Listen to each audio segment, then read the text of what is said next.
नमस्कार दोस्तों। भारतीय इतिहास का एक ऐसा काला युद्ध जिसमें भारत की जमीन पर चीन ने कब्जा कर लिया। एक ऐसा युद्ध जिसमें भारतीय सेनाओं के पास पहनने के लिए अच्छे जूते तक मौजूद नहीं थे। जो सेना युद्ध में लड़ रही है, बर्फीले इलाकों में लड़ रही है, उनके पास पहनने के लिए गर्म कपड़े तक मौजूद नहीं थे। और कुछ इतिहासकार लिखते हैं कि कई बार ऐसे दिन भी आए थे जब भारतीय सेना 14-14 दिन तक भूखे प्यासे इस युद्ध में लड़ती रही, क्योंकि खाने पीने का रसद तक टाइम पर नहीं पहुंचा था। एक तरफ चाइना की सेना खड़ी है जिनके पास में आधुनिक हथियार मौजूद हैं, वहीं दूसरी तरफ भारतीय सेना खड़ी है जिनके पास में सेकेंड वर्ल्ड वॉर के दौरान जिन हथियारों का इस्तेमाल हुआ था, उन्हीं हथियारों से युद्ध लड़ते रहे। और परिणाम यह निकला कि भारत की एक बहुत बड़ी जमीन, जहां आज दिल्ली का 20 से 25 गुना बड़ा इलाका बसाया जा सकता है, आज स्विट्जरलैंड जितना बड़ा इलाका बसाया जा सकता है, वो पूरा का पूरा इलाका चाइना के कब्जे में चला गया, जिसे हम अक्साई चीन कहते हैं। और इधर आप जरा सुनिएगा, जब चाइना के सैनिक भारत के अंदर घुस रहे थे और यह खबर भारत के प्रधानमंत्री को दी गई, तो उन्होंने इस बात को मानने से ही स्वीकार कर लिया कि नहीं, चीन ऐसा नहीं कर सकता, वो तो हमारा दोस्त है, वो दुश्मन नहीं हो सकता, क्योंकि हम तो हिंदी चीनी आपस में भाई भाई वाला राग अलापने में बड़े बिजी हो रहे थे। आज के इस वीडियो में हम चर्चा करने वाले हैं कि कैसे चाइना ने एक साथ भारत के 2 इलाकों में अटैक कर दिया, भारतीय चौकियों को पूरी तरीके से कब्जा लिया, भारतीय सैनिकों को किस प्रकार से बंदी बना लिया, कैसे गोलीबारी हुई और कैसे भारत का यह इलाका छिन गया, सब के बारे में आज के इस वीडियो में हम चर्चा करेंगे। शुरुआत करते हैं आज के इस वीडियो की और जानते हैं इसकी पूरी जानकारी। मेरा नाम है अंजलि और मैं आप सभी का स्वागत करती हूं अंजलि जोशी के YouTube प्लेटफॉर्म पर। सबसे पहले आप जरा इतिहास में चलिएगा। ये जो आपको मैप दिखाई दे रहा है, ये है जम्मू कश्मीर रियासत का मैप। आप सभी को याद है, भारत की आजादी हुई और आजादी के समय भारत में कोई राज्य नहीं बल्कि रियासतें हुआ करती थी, और उनमें एक रियासत आती थी हरी सिंह डोगरा की रियासत, जिसे जम्मू कश्मीर रियासत कहा जाता है। ये जो आपको अक्साई चीन दिखाई दे रहा है, ये पूरा रेड वाला इलाका, ये वाला इलाका उस समय हरी सिंह डोगरा का इलाका यानी जम्मू कश्मीर का एक पार्ट हुआ करता था। आजादी के बाद जम्मू कश्मीर जब भारत के अंदर विलय होता है, तो यह अक्साई चीन वाला इलाका भी भारत के अंदर विलय हो जाता है। पर गलती जो हरी सिंह डोगरा ने करी थी, वही गलती भारत के प्रधानमंत्री भी कर रहे थे और भारत में आने वाली कुछ पीढ़ियां भी कर रही थी। यानी हरी सिंह डोगरा के पास में जब ये जम्मू कश्मीर हुआ करता था, तो ये पूरा का पूरा एक ऐसा बड़ा इलाका है जो पूरी तरीके से बर्फीला है, यानी ठंडा इलाका है, और इस इलाके में कुछ भी उगाया नहीं जा सकता। इसीलिए हरी सिंह डोगरा ने कभी भी यहाँ पर अपनी सेना को तैनात नहीं किया। और जब यह इलाका भारत के अंदर मिल गया, तो भारत के अंदर भी आने के बाद भी यहाँ कोई सैनिक तैनात नहीं किए गए, क्योंकि बर्फीली इलाका है, यहाँ जाकर क्या किया जा सकता है। अब जरा सुनिएगा, एक तरफ रियासतों का एकीकरण हुआ, जम्मू कश्मीर भारत में मिला, और दूसरी तरफ अगर हम चीन की बात करें तो चीन के अंदर नई सरकार बनी थी, कम्युनिस्ट सरकार। ये है चाइना के माओ जेदांग। माओ जेदांग की सरकार जैसे ही चाइना के अंदर बनी, तो इन्होंने 2 नीतियों को लागू किया। 2 नीतियां। सबसे पहली नीति थी विस्तारवादी की नीति। चीन के साथ 14 देशों की सीमा लगती है। इनका मेन मकसद यही था कि हमारे पास जनसंख्या ज्यादा है, तो आसपास के देशों को खिसकाना शुरू कर दो और उन जमीनों पर कब्जा कर लो, ताकि हमारी जनसंख्या को कोई दिक्कत ना आए। विस्तारवादी नीति। और दूसरा, माओ जेदांग ने एक लक्ष्य दिया था जिसे आज भी चाइना का शी जिनपिंग पूरा करने में लगा हुआ है। माओ जेदांग का लक्ष्य था कि 2049 तक आते आते चाइना दुनिया का सबसे प्रभावशाली देश बन जाए, अमेरिका तक उससे पीछे रह जाए हर एक मामले में। यानी 1949 में चाइना के अंदर माओ जेदांग की सरकार बनी। 100 साल का लक्ष्य रखा गया 2049, यानी 100 साल का लक्ष्य कि 100 साल के अंदर चाइना बहुत खतरनाक देश बन जाएगा। अब इन्होंने विस्तारवादी नीति को कहा था कि आसपास के देशों के अंदर कब्जे की शुरुआत कर दो, और इन्होंने सबसे पहले शुरुआत करी कहाँ? तिब्बत के ऊपर।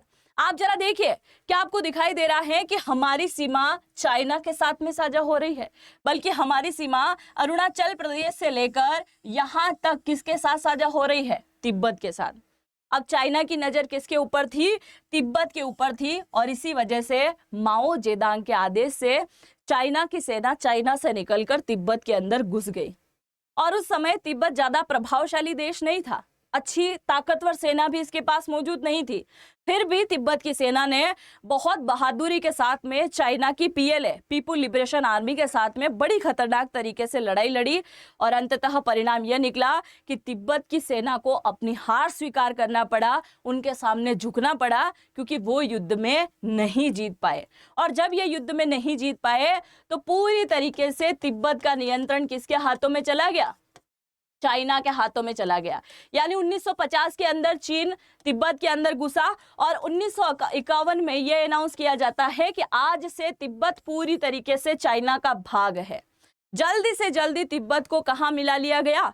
चीन के अंदर मिला लिया गया। अब जरा सुनिए, अब चाइना के अंदर तिब्बत मिल तो गया है, फिर भी इसके अलावा एक बहुत बड़ा डर लग रहा था चाइना को। चाइना को डर ये लग रहा था कि ऐसा हो सकता है आने वाले समय में तिब्बत के अंदर जो दलाई लामा बैठा हुआ है वो क्या करेगा? एक अनाउंस करेगा, जिसकी वजह से तिब्बत के अंदर एक बार फिर से विद्रोह की आग भड़केगी, और जब विद्रोह होगा तो फिर से चाइना के सैनिकों को यहाँ भेजना पड़ेगा, युद्ध लड़ना पड़ेगा, और ऐसी झंझट हमें नहीं चाहिए। और फिर भी अगर युद्ध हो गया तो हम यहाँ से सीधा सैनिक पहुंचाएंगे, इसमें समय लगेगा। मान लो अगर ये वाला बॉर्डर इलाका इन्होंने पूरी तरीके से सील कर दिया, तो अंदर जाने के लिए हमें कोई तो रास्ता चाहिए, और उसी रास्ते की तलाश शुरू हुई भारत के अक्साई चीन की तरफ देखते हुए। अब आप जरा देखो, चाइना को तिब्बत के अंदर घुसने के लिए एक अल्टरनेट रास्ता चाहिए था, और इसी रास्ते को खंगालने के लिए चाइना के माओ जेदांग ने आदेश दिया कि आसपास ऐसी जमीन देखो जहां से हम सीधा तिब्बत के साथ में कनेक्ट हो सके। और चाइना के कुछ इंजीनियर ये वाला इलाका बताते हैं, ये जो आपको इलाका दिखाई दे रहा है, ये इलाका बताते हैं कि यहां से हम सीधा कहां घुस सकते हैं? ये घुस सकते हैं तिब्बत के अंदर। अब आप जरा सुनो, चाइना को अच्छे से पता था कि ये जमीन हमारी नहीं है, तिब्बत की भी नहीं है, ये जमीन है किसकी? ब्रिटिशर भारत की, यानी कि भारत की जमीन है। अब क्या किया जाए? चाइना कुछ समय तक सोच में पड़ा हुआ था कि क्या करे, भारत से बात करे कि ये वाले इलाके में हमें सड़क बनाने दो। फिर चाइना के कुछ विशेषज्ञ निकल के आए, उन्होंने कहा कि देखो जरा, अगर ये जमीन भारत की होती तो भारतीय सेना की कोई चेक पोस्ट तो यहाँ मौजूद होती, भारतीय सेना ने कोई बॉर्डर लाइन के लिए कोई फेंसिंग तो लगाई होती। जब भारत की सेना ने यहाँ पर, या फिर भारत की सरकार ने, भारत की रियासती राजाओं ने यहाँ पर कुछ नहीं कर रखा है, तो फिर आसानी से कब्जा कर लेना। फिर भी माओ जेदांग ने आदेश दिया कि चलो एक काम करो, 1 साल तक यहाँ पर रेकी करो कि अगर भारत की सेना कोई पहुंचती है, भारत के सैन्य अधिकारी कोई पहुंचते हैं, रियासत के राजा कोई पहुंच जाते हैं, तो हम यहाँ पर काम शुरू नहीं करेंगे। पर अगर यहाँ कोई नहीं आता है तो ये हमारे लिए बड़ा सुनहरा मौका होगा, फिर हम यहाँ पर सड़क बना सकते हैं। और चाइना ने यही किया, 3 महीने से लेकर 12 महीने तक लगातार यहाँ रेकी करता रहा, और इसी रेकी के दौरान भारत का एक बच्चा भी यहाँ तक नहीं पहुंचा। भारत से यहाँ इस इलाके से होकर कुछ यात्री जरूर निकलते थे, पर कोई एक पुष्ट व्यक्ति यहाँ तक नहीं पहुंचा था, ये देखने के लिए कि भारत की जमीन में इस वाले दौर में क्या हालचाल है। किसी ने जानना बेटर नहीं समझा, और इसी वजह से चाइना ने मौके का फायदा उठाया, क्योंकि चाइना के लिए जमीन बहुत ज्यादा इंपॉर्टेंट थी। कैसे इंपॉर्टेंट? अगर चाइना इस शिनजियांग प्रांत से लेकर तिब्बत तक आए तो उसके लिए उसे इतना घूम कर आना पड़ता था, जो कि लगभग 2800 किलोमीटर का इलाका था। और अगर वो इस वाले इलाके में, यानी शिनजियांग प्रांत से, अक्साई चीन से होते हुए ये तिब्बत के अंदर आए, तो उसे केवल 179 किलोमीटर का एक छोटा सा रोड बनाना पड़ेगा। तो आप देखो चाइना को कहाँ फायदा हो रहा है, ये 2800 किलोमीटर घूमने में, या फिर 179 किलोमीटर का रास्ता बनाने के लिए। और आज यहाँ पर सड़क बन चुकी है, जिस इलाके को G219 हाईवे के नाम से जाना जाता है, जो कि चाइना ने आज भी अपने कब्जे में इस इलाके को कर रखा है। अब चाइना क्या करता है? जोरों शोरों से यहाँ पर काम की शुरुआत करता है। सबसे पहले चीन के सैनिक यहाँ पर पहुंचते हैं, फिर चाइना के टैंक यहाँ पहुंचते हैं, फिर सड़क का काम करने वाले कारीगर और इंजीनियर को यहाँ पर पहुंचाया जाता है। यानी जब यहाँ पर काम चल रहा था तो चाइना के सैनिक हथियार लेकर इस रोड को बनते हुए देख रहे थे कि अगर कोई आ गया तो उसके साथ अगर युद्ध लड़ना पड़े तो हम पूरी तरीके से तैयार हैं। 3 महीने से 12 महीने तक रेकिंग करी, कोई नहीं पहुंचा और उसके बाद में यहाँ पर काम शुरू हुआ और अंततः चाइना थोड़ा थोड़ा जो सड़क बन रही थी उसके पास छोटी छोटी चौकियां बनाना शुरू कर देता है और अंततः ये काम पूरी तरीके से रेडी हो जाता है। जब यहाँ पर सड़क बनकर रेडी हो जाती है और उसी दौरान कुछ यात्री यहाँ से निकल रहे होते हैं, कुछ यात्री जो व्यापारी होते हैं, रेशम मार्ग जो होता है वहां जाने के लिए यहाँ से निकल रहे होते हैं और यहाँ से निकलते हुए जब वो भारत के अंदर पहुंचते हैं तो भारत के लोगों से बात करते हैं कि हम कई वर्षों से यहाँ से व्यापार कर रहे हैं, यहाँ से निकल रहे हैं। यानी ये वाला जो इलाका है जहाँ से हम निकल रहे हैं, यहाँ अब तक केवल और केवल बर्फीला इलाका हुआ करता था। यहाँ किसी प्रकार की ऐसी सड़कें नहीं हुआ करती थी।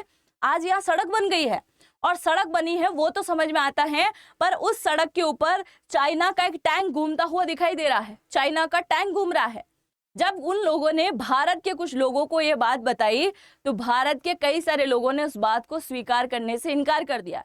यानी कि भारत के सरकारी अधिकारियों तक ये बात पहुंची थी, फिर भी इस बात पर यकीन नहीं किया गया कि नहीं नहीं ऐसा नहीं हो सकता, चीन का टैंक यहाँ पर क्या करेगा, चीन की सड़क यहाँ पर कौन बनाएगा, किसी ने स्वीकार नहीं किया। आगे सुनिए। उससे पहले चैनल पर पहली बार आए हैं तो सब्सक्राइब कीजिएगा और इंस्टा पर फॉलो करना चाहें तो ये लिखिएगा, आपको मेरी आईडी मिल जाएगी। अब जरा सुनिए, ये बात जब भारत में कुछ समय पहले पहुंची कि सड़क का काम चल रहा है, टैंक घूम रहा है, तो किसी ने यकीन नहीं किया। अब जरा सुनो, अब यकीन होने वाला है, क्योंकि चाइना के अंदर एक न्यूज़पेपर छपा और उस न्यूज़पेपर के अंदर ये लिखा हुआ था कि मेरे प्यारे भाइयों और बहनों, आप सभी को सूचित किया जाता है कि शिनजियांग से होकर तिब्बत तक जाने वाला जो G219 हाईवे है उसका काम अब पूरी तरीके से कंप्लीट हो चुका है। माफ कीजिएगा, चाइना के सैनिक बहुत आसानी से टैंक और हथियार, रसद का सामान लेकर यहां से तिब्बत वाले इलाके में जा पाएंगे, जो कि रोड का काम अब कंप्लीट हो चुका है। ये सूचना देते हुए हमें अत्यंत हर्ष महसूस हो रहा है। इस प्रकार का स्टेटमेंट जैसे ही चाइना के न्यूज़पेपर में छपता है तो भारत का जो दूतावास चाइना के अंदर, परमानेंट दूतावास नहीं था, नॉर्मली टेम्परेरी यहाँ पर बना हुआ था, उस दूतावास को जैसी ये खबर लगती है कि भाई साहब इस प्रकार की बात है, भारत के इलाके से होते हुए, क्योंकि कहा है ना कि अक्साई चीन वाले इलाके से होते हुए हमने सड़क बनाई है और ये काम हमने पूरी तरीके से कंप्लीट कर दिया है, आप सभी को बधाई हो। अब ये खबर भारत के दूतावास के पास गई तो भारत के दूतावास ने ये पूरी खबर कहाँ भेजी, भारत की तरफ भेजी कि ये क्या चल रहा है, ये मैं क्या सुन रहा हूँ, ये क्या हो गया है।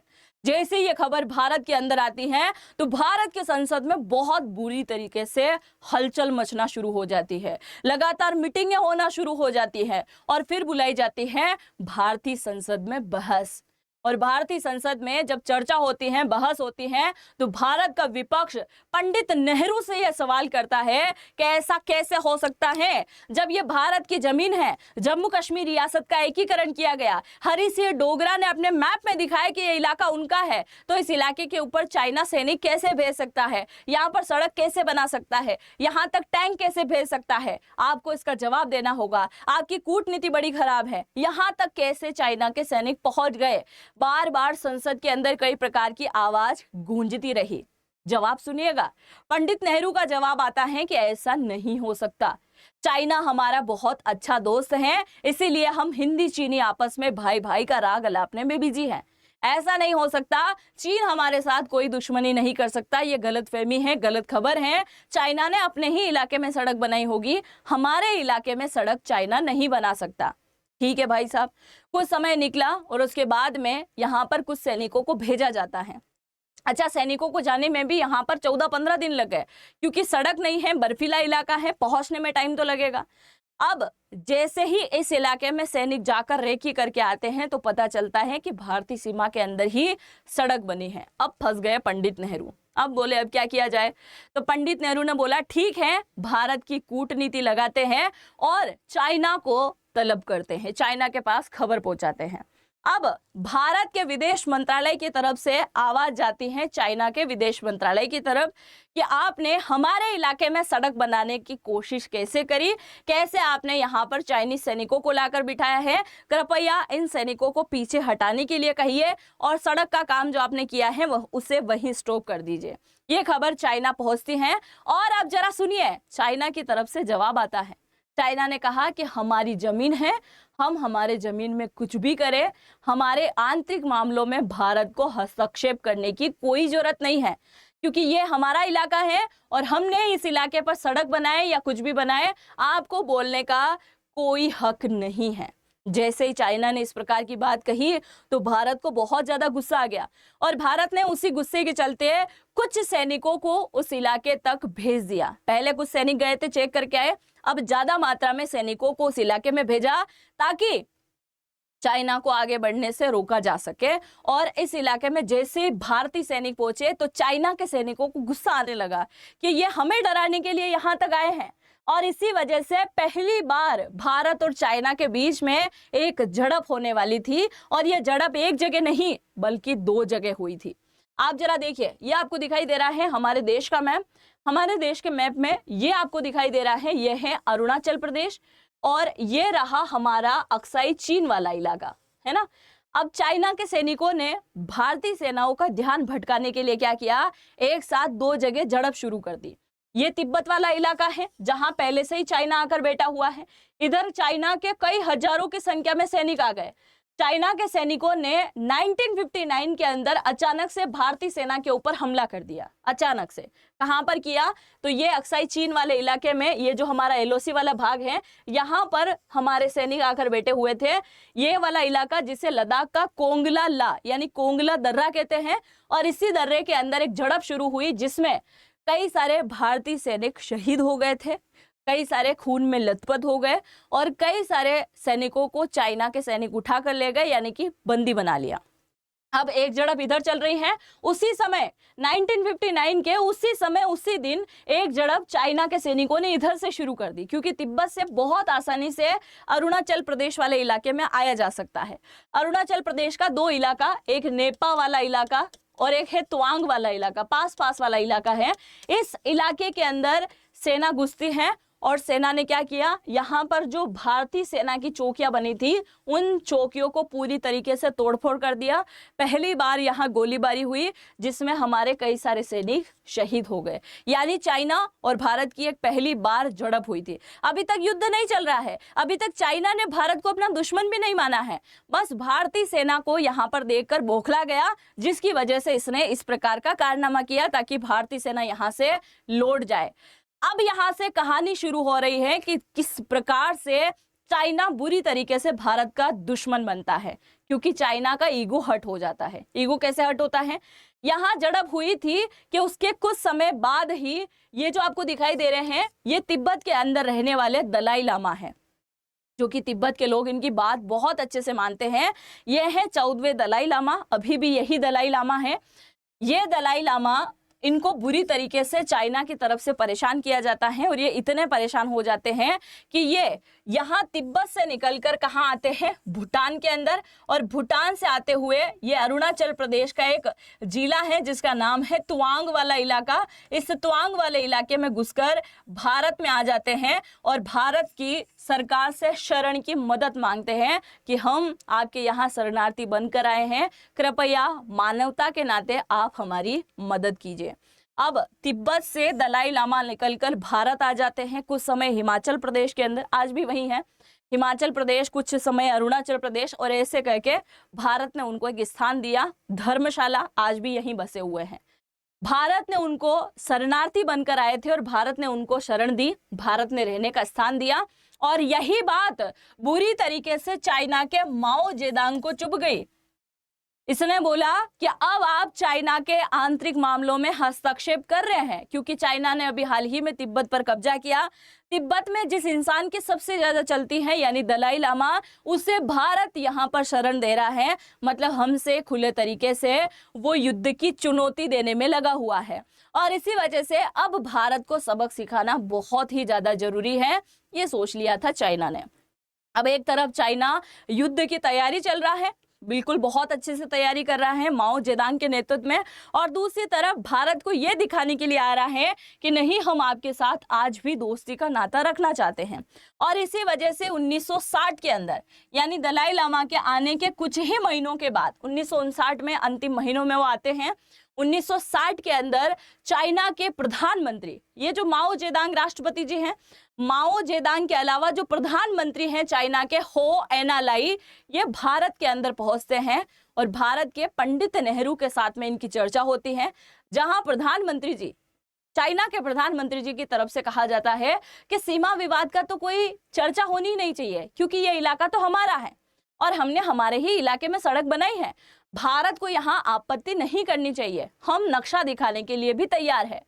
अब मैं यहाँ पूछना चाहूंगी कि जब ये नक्शा दिखाने के लिए तैयार हैं, तो मुझे जरा इसका भी जवाब दीजिए कि चाइना वालों के पास नक्शा आया कहाँ से? क्योंकि तिब्बत के साथ तो हम बॉर्डर साझा करते हैं, जब आपकी सीमा तो इसी वाले इलाके से खत्म हो रही है, तो आप इस इलाके में कैसे घुस सकते हैं, कैसे बोल सकते हैं कि हमारा इलाका है? फिर भी यहाँ पर कोई बात नहीं बनी और अंततः बिना किसी समझौते के चाइना के प्रधानमंत्री यहाँ से लौट जाते हैं। और जैसे ये यहाँ से जाते हैं, उधर चाइना जो अब तक युद्ध की तैयारी कर रहा है, वो बहुत जोरों शोरों से युद्ध का शंखनाद बजा देते हैं। अब आप जरा सुनिए, ये इधर युद्ध की तैयारी कर रहे हैं, शंखनाद बजाने की तैयारी में है, और इधर भारत ने एक और कारनामा किया। भारत ने क्या किया, 1961 के अंदर ये जो अक्साई चीन आपको दिखाई दे रहा है, इस इलाके में भारतीय सेना को भेज दिया, जिसे फॉरवर्ड पॉलिसी कहते हैं। अब तक भारतीय सेना यहाँ जा रही थी, चौकियां नहीं बना रही थी। 1961 में पहली बार भारतीय सेना यहाँ आकर क्या करती है, चौकियों का निर्माण करती है, और जैसे ही चौकियां बनाती है तो चाइना को लगता है कि ये हमें चुनौती देने के लिए आ गए। बल्कि भारत की नीति यह थी कि हम फॉरवर्ड पॉलिसी के अकॉर्डिंग यहाँ आकर चौकियां बना देते हैं, ताकि फ्यूचर में चाइना यहाँ तक तो आ गया, चाइना यहाँ तक ना आ पाए। और इसी वजह से चौकियां बना रहा था भारत, पर चाइना को लगा कि हमें सीधी चुनौती देने के लिए आए हैं, और इसी वजह से बिना किसी सूचना के अचानक से 20 अक्टूबर 1962 की सुबह को क्या करता है, चाइना एक साथ फिर से 2 मोर्चों पर अटैक कर देता है। 2 मोर्चे, ये आपको दिखाई दे रहा है अक्साई चीन, इसके अंदर भी अटैक शुरू हो जाता है, और दूसरी तरफ ये आपको दिखाई दे रहा है अरुणाचल प्रदेश, जिसके अंदर भी सेना घुस जाती है, लड़ाई शुरू हो जाती है। लड़ाई इस कदर होती है कि यहाँ पर जो भारत के सैनिकों ने चौकियां बनाई थी, उन चौकियों पर कब्जा हो जाता है। अरुणाचल प्रदेश के अंदर जो सेना की चौकियां थी, उनके ऊपर भी पूरी तरीके से कब्जा हो जाता है। खतरनाक तरीके से लड़ाई चलती है, और लड़ाई ऐसी होती है कि यहाँ पर भारतीय सेना हार जाती है, और हारती है उसके पीछे का रीजन मैंने आपको बताया है कि भारतीय सेना के पास आधुनिक हथियार मौजूद नहीं थे। चाइना पूरी तैयारी में उतरा था, क्योंकि उनके पास सड़क मौजूद थी, जिससे बहुत आसानी से रसद, खाने पीने का सामान, यहाँ तक कि आधुनिक हथियार, टैंक, बमबारी वाली चीजें, राइफल, सब कुछ समय पर पहुंच रहा था। वहीं भारत की बात करें तो ये पूरा ऐसा जटिल इलाका, पहाड़ी इलाका, और आगे जाते जाते बर्फीले इलाका, जहाँ पर सड़क भी मौजूद नहीं है, खच्चर चल रहे हैं, आराम से जा रहे हैं, वो लेकर जा रहे हैं हथियार, तो टाइम लग रहा है, रसद भी टाइम पर नहीं जा रही है। एक हथियारों का भी तो फर्क पड़ता है कि नहीं। दूसरी बात यहाँ पर यह है कि कई सैनिक जो रसद नहीं पहुंच रहा है, तो उनका मनोबल भी टूट रहा है कि भाई खाने पीने का सामान भी नहीं आ रहा है, हमारे पास हथियार भी टाइम पर नहीं पहुंच रहे हैं, फिर भी भूखे प्यासे सैनिक लड़ते रहे, ठंड में कांपते रहे। यहाँ तक कि ऐसे कई सारे सैनिक थे जिनके पास में अच्छे बूट तक नहीं थे, जूते नहीं थे, यानी पुराने जूते थे, नए जो बर्फीले इलाके में पहने जाते हैं वैसे जूते नहीं थे, यहाँ तक कि अच्छे ऊनी कपड़े, गर्म कपड़े भी मौजूद नहीं थे। कई सारे रीजन थे इस युद्ध को हारने के लिए। और अंततः क्या होता है, 20 अक्टूबर को ये युद्ध चलता है। चाइना जहां अंदर आना होता है, यानी अक्साई चीन से आगे बढ़ चुका था, अरुणाचल प्रदेश को पूरी तरीके से अपने कब्जे में ले लिया था।